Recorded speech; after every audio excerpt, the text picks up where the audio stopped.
H5N1, commonly known as avian flu, has infected more than 7 million birds since 2021. Concern over transmission has increased following different mammals catching it this year, including a dog in Ontario who died after eating an infected bird. Migratory season has also increased the risk of transmission. For more this morning, we are joined by Andrew Lang. He's professor of biology at Memorial University. Welcome to Your Morning. Good morning. Thanks for having me on. How does this year's avian flu compare to previous years?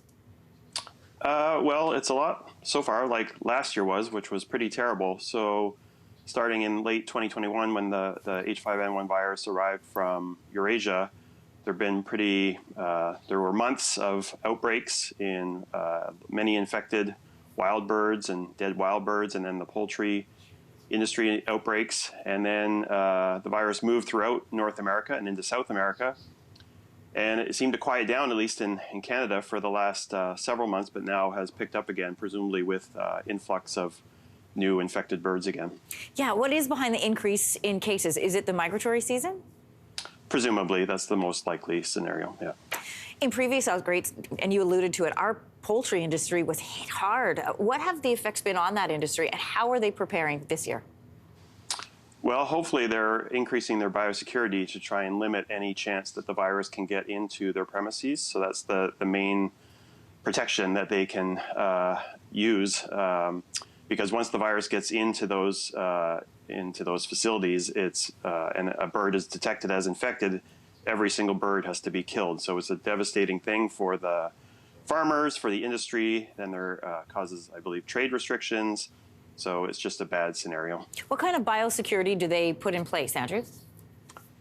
Well, I'm not an agriculture expert, but I assume they have measures to control, like keep wild birds off their premises and away from their barns.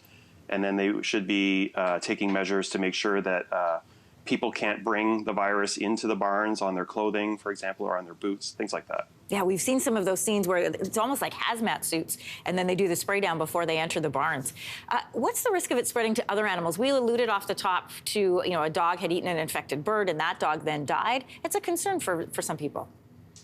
Yes, definitely. So there have been a bunch of mammals that have been infected in, well, this was happening in Eurasia before the virus showed up here, but it's been happening here now the last couple of years. So, and most of these cases presumably are the result of something scavenging on a dead infected bird, like that dog in Ontario. So there's been foxes and skunks and other sort of scavenger carnivores that have gotten the virus that way.